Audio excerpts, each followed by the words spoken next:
तो नमस्कार दोस्तों, स्वागत है मगन ट्यूटोरियल्स में। उम्मीद करता हूं सब लोग स्वस्थ होंगे, व्यस्त होंगे, ज़बरदस्त होंगे। दोस्तों मैंने पहले ही कहा था, मैं बहुत पहले से कहता आ रहा हूं कि अब एक नया भर्ती आयोग बनेगा। इसके बाद ही यूपी टेट हो, चाहे वो यूपी सुपर टेट हो, दोनों परीक्षाएं हो सकती हैं। और वही हुआ। आप लोग पीछे जाके देखिए तो मैंने बार बार कहा कि नया आयोग बनाने की तैयारी चल रही है और जब तक ये आयोग नहीं बन जाएगा तब तक कोई परीक्षा होने वाली नहीं है। और भी सारी वजह हैं, तो इन सारी वजहों को मैंने एक जगह इकट्ठा कर लिया है दोस्तों। और आपके मन में जो भी प्रश्न इस समय हैं उनको भी मैंने यहाँ पे संभावित प्रश्नों को लिख दिया है। यदि इसके बाद भी आपके मन में कोई प्रश्न आता है तो आप कमेंट करके पूछ सकते हैं। इन्हीं प्रश्नों के अंतर्गत हम लोग आज की बातचीत को रखेंगे। शिक्षा सेवा चयन आयोग, उत्तर प्रदेश शिक्षा सेवा चयन आयोग, उत्तर प्रदेश शिक्षा सेवा चयन आयोग, ये इसकी घोषणा माननीय मुख्यमंत्री जी ने कर दी है। तो इसके क्या फायदे होंगे, क्या नुकसान होंगे, ये आयोग की कार्यप्रणाली के अंतर्गत हम लोग देखेंगे। और यहाँ पे कुछ प्रश्न है, बच्चे बार बार पूछ रहे हैं। ये प्रश्न तो है ही कि क्या अब यूपी टेट आएगा, क्या सुपर टेट यानी शिक्षक भर्ती की परीक्षा अब होने वाली है, इसकी नोटिफिकेशन आएगी, आयोग किस तरह से कार्य करेगा, आयोग की कार्यप्रणाली क्या होगी, और क्या अर्हता परीक्षा का 1/4 यानी जो भी प्रतिशत आप पाएंगे उसका 1/4 जुड़ने जा रहा है क्या, ये सबसे बड़ा प्रश्न है। सुपर टेट पाठ्यक्रम में क्या कोई बदलाव होने जा रहा है, और क्या कोर्स खरीदने, इसको मैंने लाल से मार्कअप कर दिया है दोस्तों, क्योंकि इसके बारे में पर्सनली भी मैं कहूँ तो बच्चे यहाँ आके पूछ रहे हैं हमसे कि सर क्या कोर्स खरीद लिया जाए क्या, तो इस पर भी हम लोग बातचीत करेंगे। तो बारी बारी से सारी चीज़ें लेते हैं दोस्तों। सबसे पहले तो मैं आपको इसी उत्तर प्रदेश शिक्षा भर्ती शिक्षा सेवा चयन आयोग, उत्तर प्रदेश शिक्षा सेवा चयन आयोग, इसके बारे में बता दूं तो ये सही है, ये ऑथेंटिक न्यूज़ है। आप लोगों ने पेपर में भी देख लिया होगा, मैं यहाँ पे भी चला दूंगा। मुख्यमंत्री जी का जो ट्विटर हैंडल पे भी वो चीज़ें उन्होंने मेंशन कर दी है कि अब जो भी शिक्षा से संबंधित, चाहे वो प्राथमिक हो, माध्यमिक हो या फिर उच्चतर हो, इन सारे को एकीकृत करके, कंबाइंड करके अब एक ही आयोग के अंतर्गत लाया जाएगा, वो है उत्तर प्रदेश शिक्षा सेवा चयन आयोग। जैसा कि हम लोग जानते हैं कि अभी जो प्राथमिक का है वो पीएनपी कराता था, जो माध्यमिक का है वो उत्तर प्रदेश माध्यमिक शिक्षा सेवा चयन बोर्ड कराता था, और उच्चतर शिक्षा सेवा आयोग जो उच्चतर का होता है यानी 12 के बाद का जो बीए और एमए का होता है वो उच्चतर शिक्षा सेवा चयन आयोग कराता था। लेकिन अब सबको कंबाइंड करके एक कर दिया गया है। ये न्यूज़ सही है और इसमें कोई हमें बहस वाली बात नहीं है। अब सबसे बड़ी बात सोचने की ये है दोस्तों कि क्या यूपी टेट जल्दी हो जाएगा या सुपर टेट जल्दी हो जाएगा, इस आयोग के फायदे और नुकसान क्या होंगे। तो यूपी टेट के बारे में सबसे पहले बात कर लेते हैं हम कि क्या यूपी टेट जल्दी होने वाला है, आने वाले 1-2 महीने में इसकी नोटिफिकेशन आ सकती है क्या। तो बिल्कुल हम कहेंगे कि हाँ, और मुख्यमंत्री जी ने कहा भी है, यदि आप लोगों ने पढ़ा होगा तो माननीय मुख्यमंत्री जी ने कहा भी है कि यूपी टेट जो है वो जल्दी से आप लोग करा लीजिए, क्योंकि जब भी नई शिक्षक भर्ती आती है तो यूपी टेट कराने के बाद ही आती है। तो इसके बारे में थोड़ा सा एक सवाल है कि ये कब तक हो सकती है दोस्तों, ये आपके मन में सवाल जरूर होगा कि यूपी टेट का नोटिफिकेशन कब तक आएगा। तो आप ये मान के चलिए कि फरवरी के बाद ही आएगा, फरवरी के बाद ही आएगा, क्योंकि ये आयोग जो है अभी पूरी तरह अस्तित्व में नहीं है अपने, ये आयोग जो है ये पूरी तरह से अपने अस्तित्व में अभी नहीं आया है। इसकी कार्यप्रणाली जो इसका संगठन है वो किया जाएगा, उसमें तमाम अधिकारी कर्मचारी उनको शिफ्ट करना ही है। ये जानते हैं एक बार ये काम हम लोगों में भी हुआ था, हम लोग के विभाग में भी ये काम हो चुका है। हम लोग जानते हैं संविलियन हुआ था प्राथमिक और उच्च प्राथमिक विद्यालयों का, तो उसमें तो हमें तो घाटा ही हुआ था। हमारा जो प्रमोशन का पद था वो खत्म हो गया, मैक्सिमम जो 2 विद्यालय एक हो गए तो उसमें प्रमोशन के पद घट गए हमारे, और उसमें बहुत ज़्यादा फायदा तो हमें नहीं दिखाई दिया। लेकिन यहाँ पे भी वही काम किया गया है। तो सारे जो तीनों आयोग पहले काम कर रहे थे उनको एकीकृत करके एक ही बना दिया जाएगा। अब ये सारी चीज़ें यही देखेगा।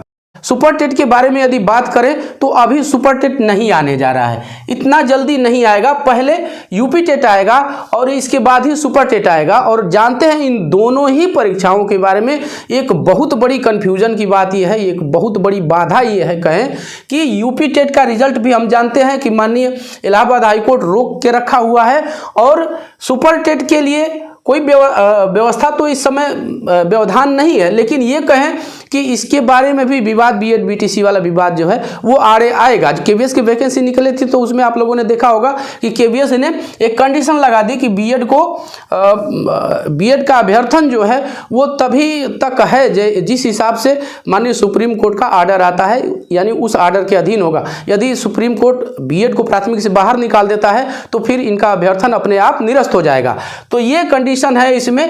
तो सुपर टेट के बारे में बहुत सारी अभी अड़चने हैं, लेकिन एक पॉजिटिव पॉइंट ये है, मैं बार बार मैंने कहा है अपने वीडियोज़ में दोस्तों कि चूंकि 2024 में लोकसभा के चुनाव है तो उस हिसाब से सरकार जरूर चाहेगी कि जल्दी से जल्दी कोई वैकेंसी लाके और अपने ऊपर जो धब्बा लगा है, जो दाग लगा है, उसको धोया जाए और मतदाताओं को किसी तरह से संतुष्ट किया जाए ताकि ये हमें वोट दें, हमारे पक्ष में आए। तो अभी नहीं आने जा रही है। अगर फरवरी में ये करा लिया जाता है तो आप ये मान के चलिए कि मई जून के बाद ही कोई संभावना बनेगी सुपर टेट के लिए कि क्या ये आता है, कब आता है। तो आयोग की कार्यप्रणाली क्या होगी तो जानते हैं कि सारे आयोग, जो तीनों पहले आयोग थे, उनको कंबाइंड करके एक कर दिया गया है। अब उच्च अधिकार प्राप्त एक समिति है, जैसे हम लोग देखते हैं कि एनसीटी है तो इसमें अध्यक्ष होता है और तमाम सदस्य होते हैं, तो इसी तरह से इसमें भी होंगे, एक अध्यक्ष होगा और उसके अंतर्गत कई सारे सदस्य होंगे और जो निर्णय लिया जाएगा वो बहुमत के आधार पर लिया जाएगा। तो इसी तरह की प्रणाली होगी। सबसे जरूरी चीज ये है कि क्या ये आयोग अब आने वाली परीक्षाओं को, जो भी भर्ती परीक्षाएं हैं या फिर अर्हता परीक्षाएं हैं, उनको समय से करा लेगा। तो निश्चित रूप से ये माना जाना चाहिए कि जब सबको जब कंबाइंड कर लिया गया है तो एक परीक्षा कैलेंडर तो अब बन ही जाएगा। इतना तो होगा कि एक वार्षिक कैलेंडर ये जरूर बनाएंगे और इसके अनुसार ये होता है कि अब जो परीक्षाएं आपकी है वो समय से हो जाया करेंगी। उम्मीद ऐसी की जानी चाहिए। अब इनकी कार्यप्रणाली क्या है ये तो देखने वाली बात होगी, लेकिन इनका सारी परीक्षाओं के लिए, चाहे वो प्राथमिक हो, माध्यमिक हो, उच्चतर हो, सबके लिए अब सबको एक करके एक कैलेंडर बन जाएगा कि किसकी परीक्षा कब होने वाली है। एक वार्षिक कैलेंडर होगा और उम्मीद ये है दोस्तों कि अब वार्षिक नियमित रूप से वैकेंसियां आती रहेंगी। इस तरह से लेट लतीफ़ी नहीं होगी, क्योंकि क्या होता था ना, जो तीनों आयोग थे उनकी परीक्षाएं कभी कभी आपस में ही टकरा जाती थी। तो एक आयोग परीक्षा करा रहा है तो दूसरा नहीं करा सकता है। तो ये तमाम व्यवधान थे। एकीकृत करने का एक फायदा ये भी होगा कि अब एक ही आयोग परीक्षा कराएगा तो एक ही बार में सारी परीक्षाएं होगी और उसी की सारी परीक्षाएं रहेगी, तो वो अपने हिसाब से संसाधन जो है उनका मैनेजमेंट कर सकता है। ये एक बहुत बड़ा सवाल है कि क्या अर्हता परीक्षा का 1/4 जुड़ने जा रहा है क्या। तो ये इतना आसान काम तो नहीं है, जहाँ तक मुझे लगता है ये इतना आसान काम नहीं है, क्योंकि इसके लिए उत्तर प्रदेश बेसिक शिक्षा नियमावली में संशोधन करना पड़ेगा। और ये खेल वाली बात नहीं होगी कि गए और संशोधन कर दिए। इसमें तमाम कानूनी अड़चने हैं और इसकी प्रक्रिया काफ़ी लंबी है। तो अभी नहीं कह के ही मैं चलूँगा यहाँ पे कि अभी ऐसा कुछ नहीं है कि साक्षात्कार होगा या फिर 1/4 उसका जुड़ेगा। इस बारे में कुछ नहीं कहा जा सकता। नोटिफिकेशन आने दीजिए, नोटिफिकेशन आ जाएगा तो सारी चीज़ें खुद ब खुद क्लियर हो जाएगी। लेकिन ये होने नहीं जा रहा है अभी। मैं यही कहूँगा कि अभी हो नहीं रहा है। और अभी कैसे हो रहा है, कैसे मान लें कि हो रहा है जब नोटिफिकेशन ही नहीं है, कोई भर्ती ही सामने नहीं है, तो इसको हम कैसे मान सकते हैं। सुपर टेट पाठ्यक्रम में क्या बदलाव होगा, बहुत सारी चीज़ें कही जा रही थी दोस्तों, और मुझे नहीं लगता कि अभी कोई बदलाव की संभावना दिखाई दे रही है। कोई पाठ्यक्रम में बदलाव नहीं होगा और थोड़ा बहुत यदि वेरिएशन होता है, केवीएस ने भी देखा होगा, आप लोगों ने तो थोड़ा सा वेरिएशन कर दिया है, उन्होंने थोड़ा सा पाठ्यक्रम में बदलाव किया है। तो कोई आमूल चूल परिवर्तन ऐसा नहीं होने जा रहा है जिससे आपको कुछ नया अलग से, कितना बदलाव वो करेंगे पाठ्यक्रम में, क्या बदलाव करेंगे, क्या आपसे कोर्स के बाहर तो जाके पूछेंगे नहीं। जो उन्होंने प्रशिक्षण दिया है, जिस हिसाब से प्रशिक्षण दिया है, प्रशिक्षण के अंतर्गत जो कहें कि कोर्स हैं, जो विषय हैं, वही तो पूछेंगे आपसे, और क्या पूछेंगे। तो बहुत ज़्यादा आप चिंतित न रहिए कि कोर्स में बहुत ज़्यादा कुछ बदलाव होने जा रहा है, बहुत सारी चीज़ें बदल जाएंगी। सबसे मेन बात, क्या कोर्स खरीद ले ये क्वेश्चन आ रहे हैं दोस्तों। और अभी ये आयोग बना है, एक भर्ती आयोग ये बना है, एकीकृत भर्ती आयोग बना है।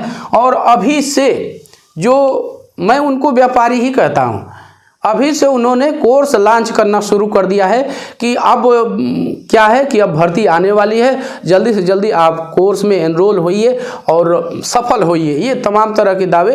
तो मैं अपनी तरफ से जो बात कहूँगा वो अभी तो मैं ये कहूँगा कि आप सेल्फ स्टडी कीजिए।